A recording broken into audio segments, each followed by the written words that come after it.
How's it going? Today we're going to learn how to do a Texas style pork butt on the Big Green Egg.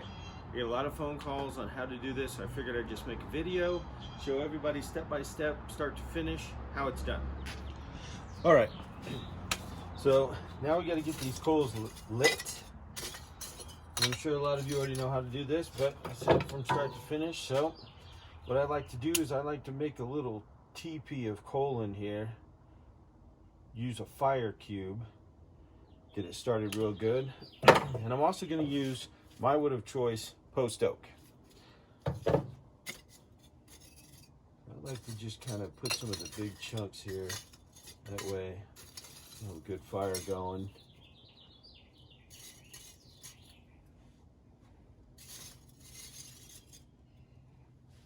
And then you wait about 15 minutes and then it'll be good to go. You place the wood sporadically around here. And now we wait and go get the pork butt ready. Okay, well, so Texas style, typically all I want to do is salt and pepper. Now I have my own brisket rub that I make here at my house. It's got a little secret ingredient I don't share. Maybe one day if this ever goes big. But anyway, Texas style, salt and pepper. I'm gonna make it just like a brisket. Basically, I'm gonna throw some olive oil on it.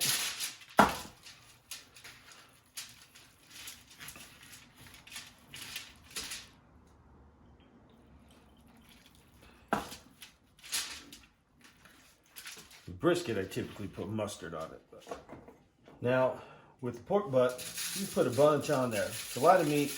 You don't have to worry about over seasoning it, in my opinion, because you want to get a lot of flavor on the outside because it's a big thick piece of meat. The inside will be a little bit bland. This has some smoke flavor, but don't be scared. When you mash it up at the end, all of that will work together to make it taste really good.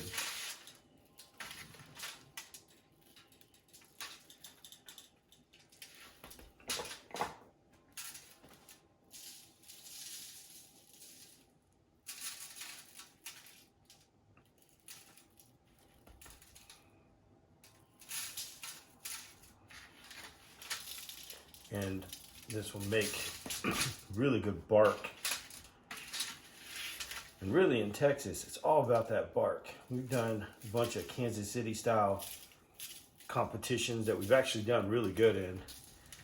However, I don't like the way the barbecue tastes because I'm not into injecting phosphates and a bunch of sweet this and that into barbecue. I like savory and smoke. What we're gonna do this at about 275 degrees. About 5 hours, then we're gonna double wrap it for the rest of the time till it comes up to an internal temperature of about 195. All right, so it looks like the fire is good to go.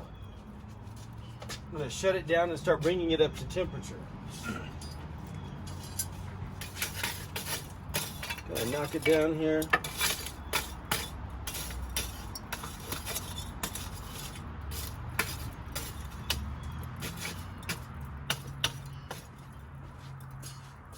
And we're going to use a water pan. I always like to use water pans. Keep everything in there. It's a lot of humidity. Get this in here.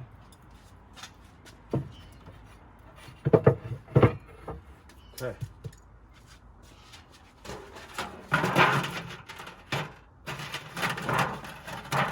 It's always good to find water pans that fit nicely. When you do, buy a bunch of them. Fits good. All right. Got it in there. Now I'm going to use a Smobot on this cook. I always do, unless it's something hot and fast. I know it's kind of cheating, but I tell you, it makes things easy. I got some kids. I don't have time to be out here babysitting this thing. If you want more information on the Smobot, put a comment down below. And I could do a more in-depth review of that as well. It holds temperature amazingly. There's a bunch of water in there. We want it to be really, really humid while this is going. That's also going to help the bark. It makes the bark nice and spongy and savory, which is what you want. We got a lot of people out there, they call their burnt ass barbecue bark. That's not bark, it's burnt. So, all right, we're gonna close this down. We're gonna let it come up to temperature, like I said, about 275 degrees, and we'll be right back. All right, so temperature is up to about 300 right now. Actually 267. Never trust this thermometer. It's never right. It's always higher up in the pit. You want to measure what's on the grate down here. Don't fall for it. So we're looking at about 267. My target temperature is 275. I've got the Smobot here. I love this thing. I swear, if you don't have one of these, you need to go get one right now. It's got a little servo here. Mechanical arm's gonna control your daisy wheel. And then I threw a little temperature probe in the side of the port butt here. We're not really going to measure that till the very, very end. I'm not really going to pay attention to it. For now, I'm going to go 5 hours right on this bad boy. You can get it in there.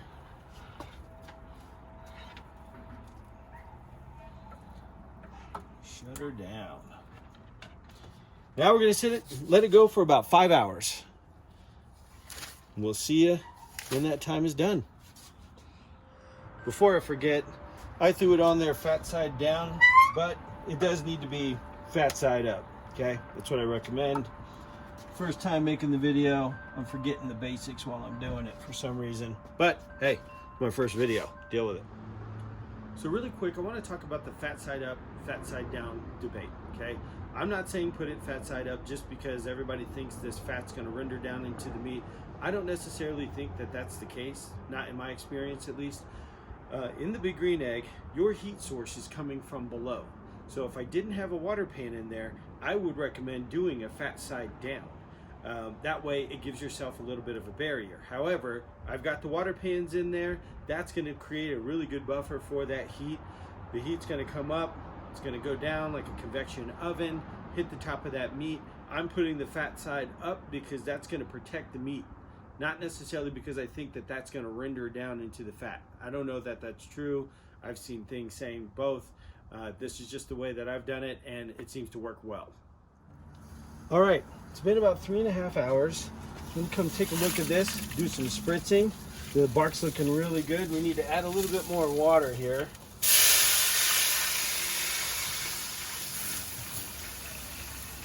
Keep that going. I try not to look too much. But she does need some water.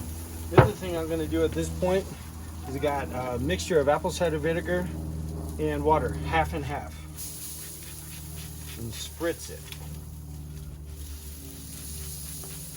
Don't be shy. You can't put too much on.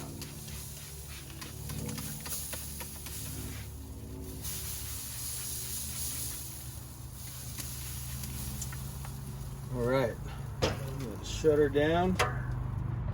Keep on smoking. All right, 5 hours has passed, so we're gonna wrap this thing now. Also, gonna give it another spritz before it goes in the foil. So I always double wrap my foil because if something punctures, you don't want these juices escaping. But I give it a nice spritz. I even throw some in the foil.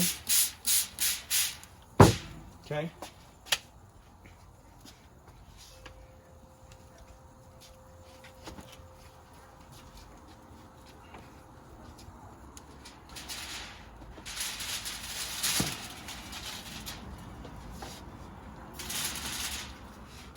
All right, pop that up there. Just kind of leave your temperature probe out the side. Oh man, smells really good.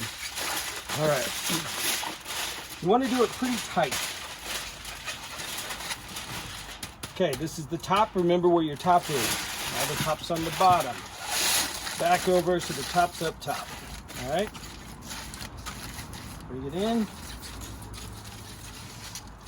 So we're back on, water level's fine.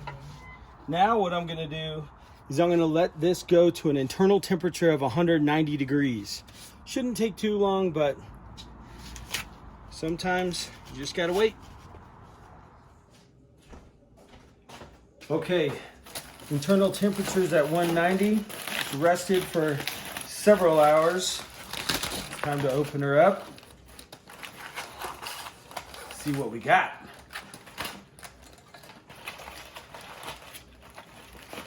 Do that double wrap. Keep all those juices in there. Oh yeah. And what you'll notice, the bark is nice and spongy. It's not burnt where it's hard and crunchy. It's actually soft. You can see that jiggle there. It's actually soft and savory. The other thing, this bone right here, you want to find that bone. Whew, man, that's hot. Pull it out. There we go. See? Clean out. I don't know if you can see that there. Clean break. Then what you're gonna do is you're gonna break it down. I'm sure you all know that. You just tear it apart. You can just see how tender it is. You see that movement right there? And then have you some pulled pork. That's it. It's very easy. All right, guys. Thank you for watching. Please like and subscribe if this helped you out, and leave comments down below on how it turned out. I really want to hear some feedback. And if you have any feedback on the video, give me that too. Thank you.